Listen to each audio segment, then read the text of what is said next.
Hello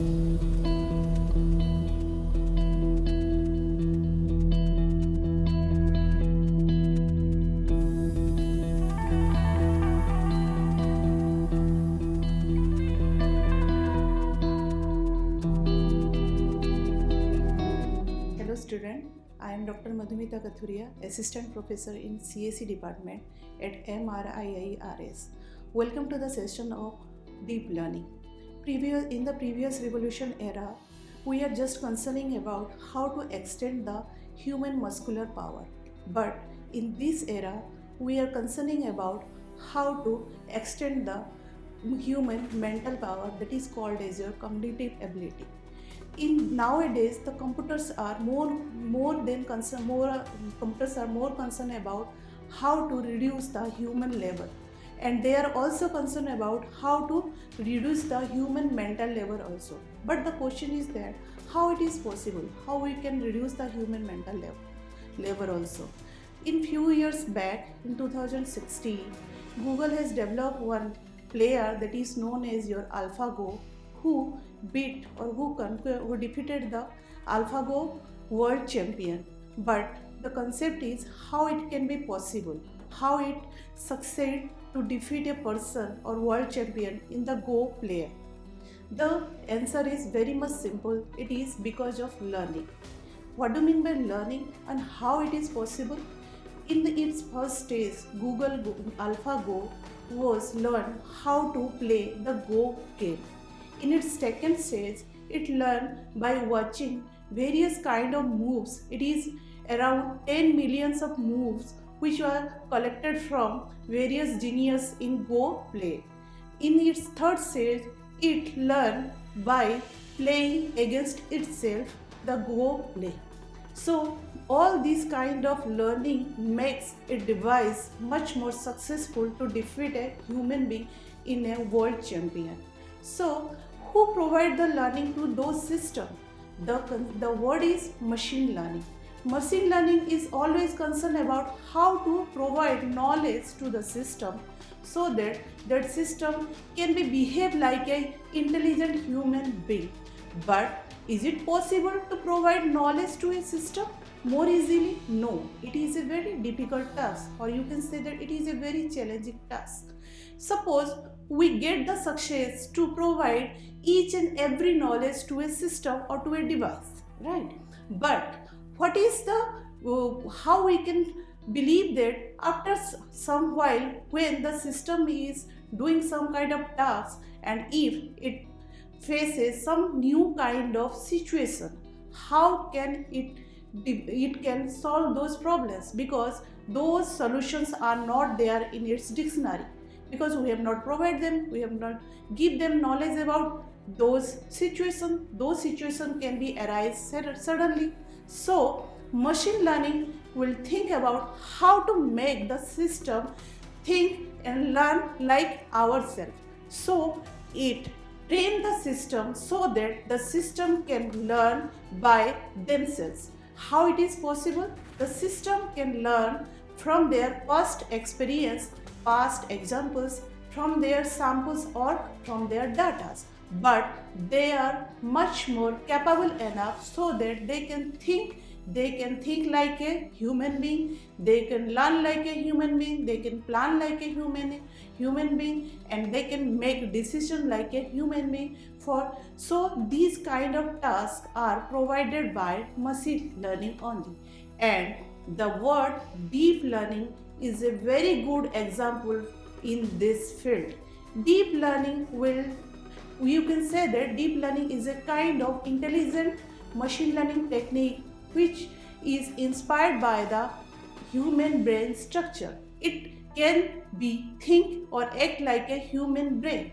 The deep learning was started with a very simple technique named as simple artificial neural network technique named as single layer perceptron. The single layer perceptron is all about a layering architecture who work in layering system. It is having only two kinds of layer. One is called as your input layer and another one is called as your output layer. What happens here? The input layer is provided with some kind of inputs as well as some kind of weights, and those inputs are get multiplied with those weights, and in its processing unit these weighted inputs are get collected and summed up. After that, the summed value, if the summed value was exceeds some kind of predefined threshold value, then they generate the output. This is the basic working principle of a single layer perceptron. But the single layer perceptron were designed for simple kind of problems, or you can say that they can only capable to solve the linear problems. But what about the other problems? So after that, one more or extension of single layer perceptron was come into the market, that is called as your multi-layer perceptron. What the researchers have done, they have just introduced one more layer, that is called as a hidden layer. The hidden layer was placed in between the input layer as well as the output layer. They are performing much more advanced tasks. They are basically concerned about how to enhance your features, right?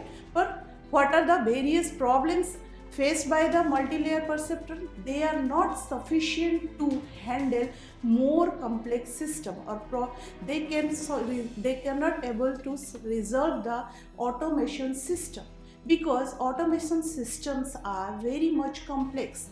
They need huge amount of data for their training.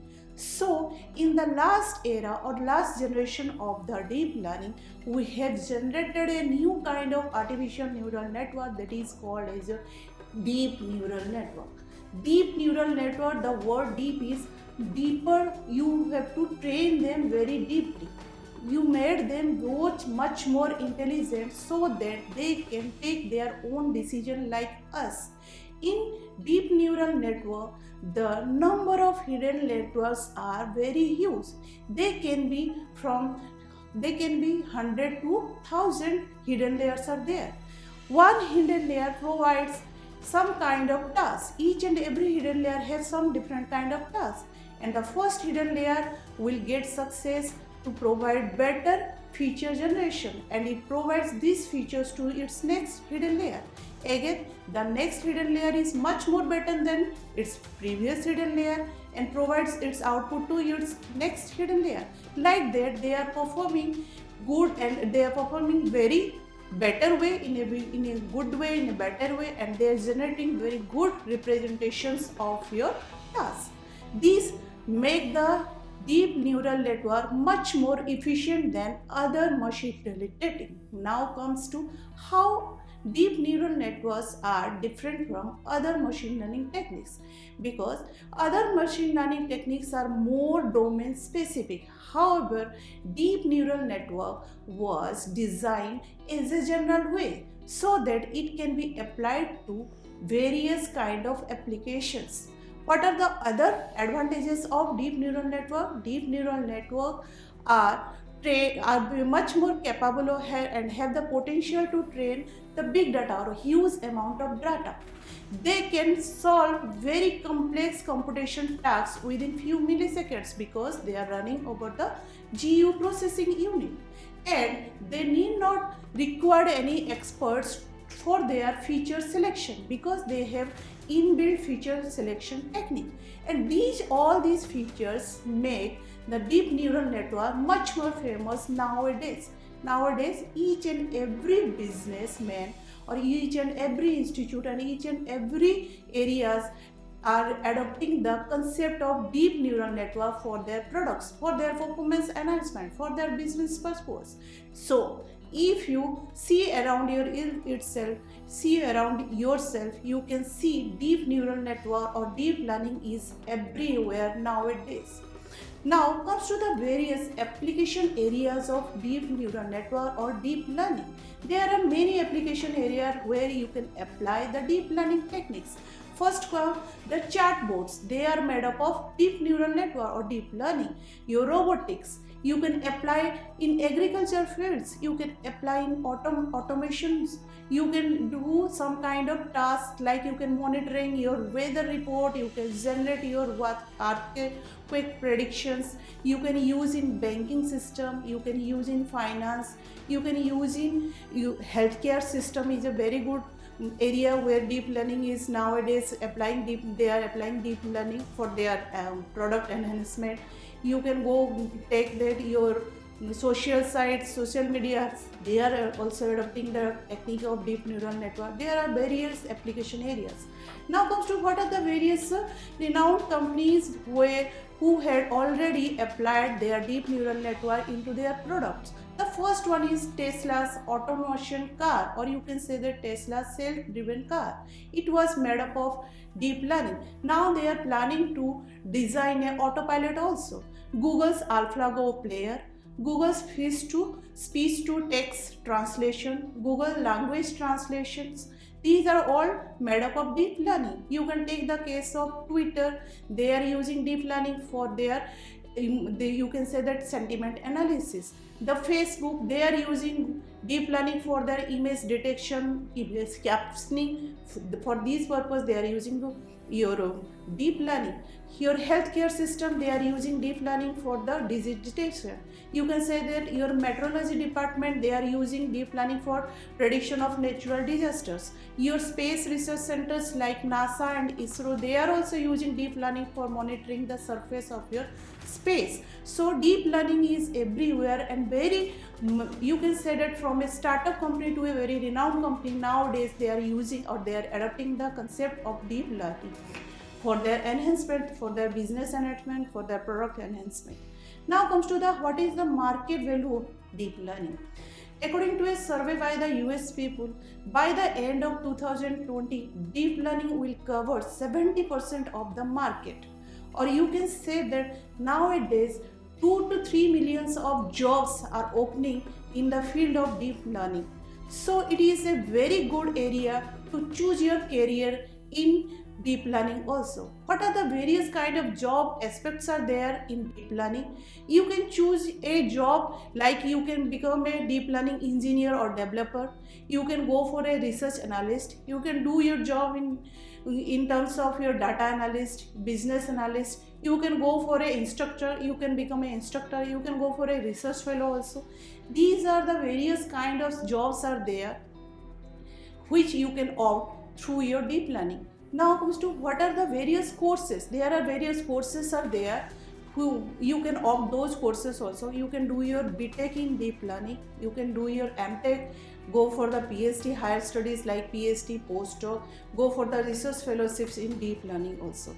Now, how do you skill yourself in deep learning? Suppose you are having a degree or you are having the some little bit knowledge in mathematics or statistics, then you can enhance your skill deep learning by yourself also. What are the various ways to skill up your knowledge in deep learning? There are various ways like you can go for the online certification courses. Do the online certification courses, you will get very good knowledge about deep learning, various deep learning techniques, algorithms. You can do some kind of good projects yourselves. You can participate in various hackathon and coding competitions. You can join any deep learning, open source deep learning community, and you can provide some kind of projects. You can contribute through your projects. You can contribute through your codings, through your blogs, your posts, or your newsletters also. You can give knowledge to other people also. So these are the basic ways how you can develop your skill. Suppose you develop your skill or you are a skilled person in deep learning, then the market is open for you, the future is open for you. You can get a very good job with a very good salary in this field. If you have any queries regarding deep learning, you can mail it to my mail ID. My mail ID is madhumita.fet@mriu.edu.in. Thank you.